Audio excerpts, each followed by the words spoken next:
मङ्गलं भगवान् विष्णु मङ्गलं गरुडध्वज मङ्गलं पुण्डरीकाक्ष मङ्गलाय तनो हरे। ओम श्री विष्णु नमो नमः। वधू, अब तुम अपने सातों वचन मांगो। हाँ तो मांगे, पहला वचन दीजिएगा। हाँ हाँ मांगिए, क्यों नहीं। सातों वचन मेरा ठीक से निभाइएगा। सातों वचन मेरा ठीक से निभाइएगा। वादा कीजिए श्रीमान जी, दिल मत दुखाइएगा। वादा कीजिए श्रीमान जी, दिल मत दुखाइएगा।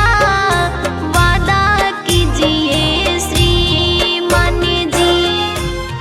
स्वीकार है, निभाइएगा। हाँ हाँ स्वीकार है।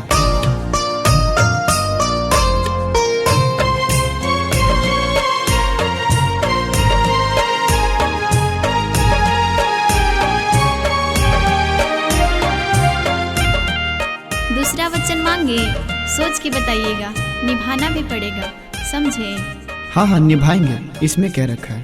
पूजा पाठ करने तीर्थ यात्रा पर जब जाइएगा।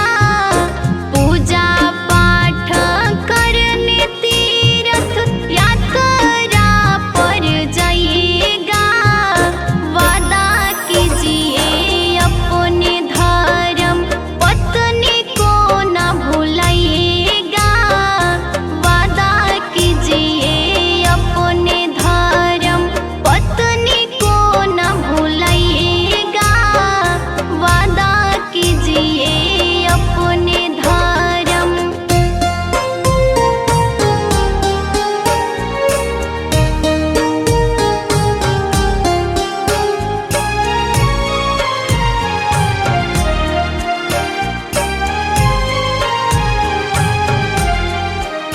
देखिए, ये तीसरा वचन है और 7 जन्म तक निभाना पड़ेगा, नहीं तो अभी भी बोल सकते हैं। अरे 7 जन्म का, हम लाखों जन्म तक साथ निभाएंगे। जैसे करते अपने पापा मम्मी का सम्मान जी।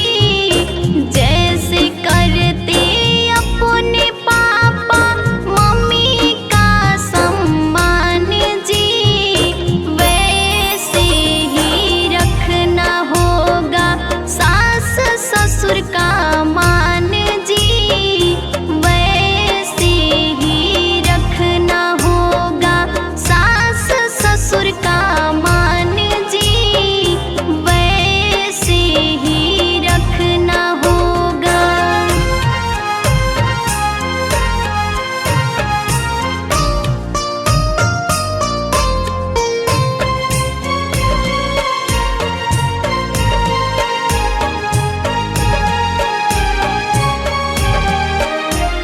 देखिए, ये चौथा वचन है और इसमें सारा जिम्मेवारी आपको निभाना होगा। अरे जिम्मेवार तो हम बचपने से हैं, कुछ कमी होने देंगे तब ना। नेहा सानेह जानी करिएगा काम जी। नेहा सानेह जानी करिएगा काम जी। वादा कीजिए रखेंगे हमको सातों जन्म जी। वादा कीजिए रखेंगे हमको सातों जन्म जी। वादा कीजिए रखेंगे हमको।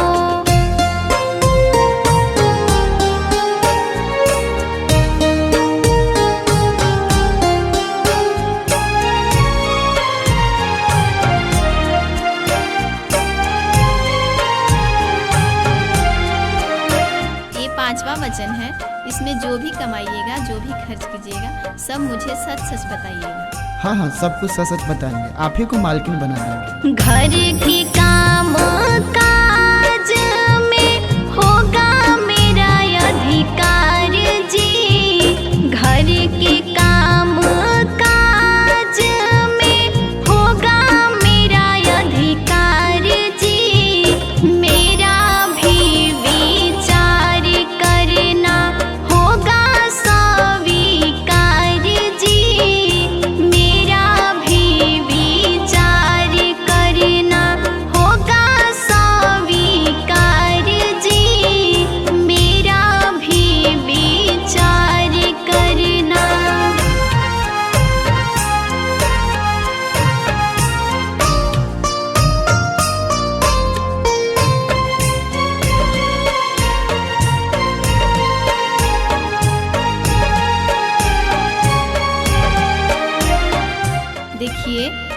वचन है और इसमें आप मुझे अपमान कभी मत कीजिएगा। अपमान और आपका कभी हो ही नहीं सकता। साखी साहेली में जानी करना अपमान जी, साखी साहेली में जानी करना अपमान जी, तभी मैं जाऊंगी ससुरा सुनिए श्रीमान जी, तभी मैं जाऊंगी ससुरा सुनिए श्रीमान जी, तभी मैं जाऊंगी ससुरा।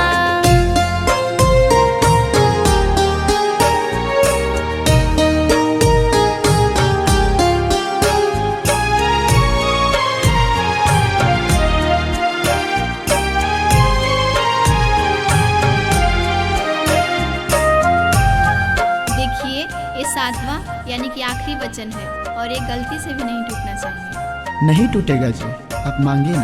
मेरे सिवा दूजे नारी को माता बहिन कहना जी, मेरे सिवा दूजे नारी को माता बहन कहना जी, याद रहे सातों वचन कहीं भी जब रहना जी, याद रहे सातों वचन कहीं भी जब रहना जी, याद रहे सातों वचन।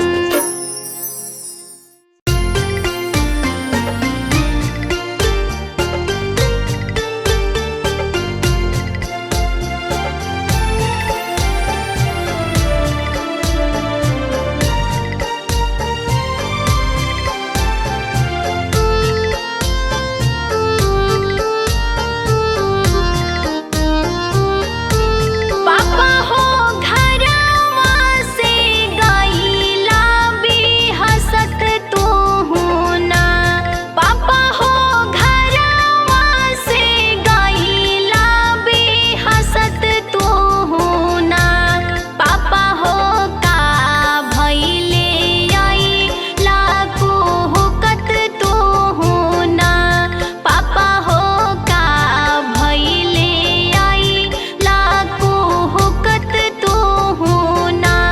बेटी गे लागल सावख करब तोर सदिया, बेटी गे लागल सावख करब तोर सदिया, बेटी गे दूर कैसे करब कुहू के छतिया, बेटी गे दूर कैसे करब कुहू के छतिया।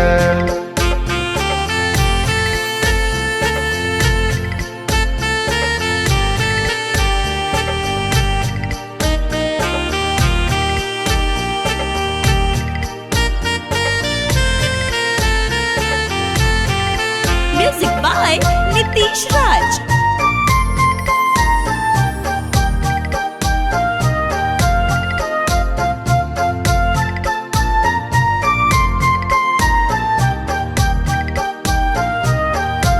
पापा हो जल्दी का रहे हो शादी की यातना, पापा हो जल्दी का रहे हो शादी की यातना, पापा हो मड़वा छवई ला तू बीचे आंगना, पापा हो मड़वा छवई ला तू बीचे आंगना।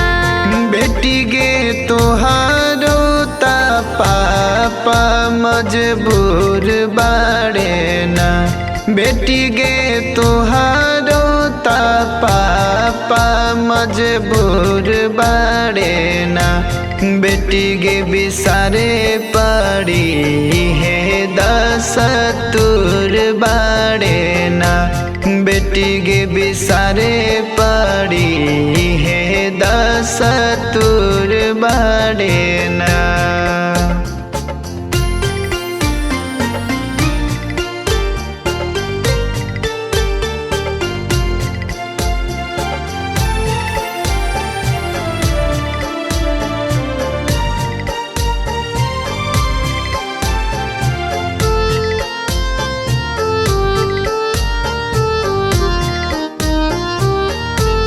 पापा हो पोसल धियवा कैसे तू हो दान करबाना।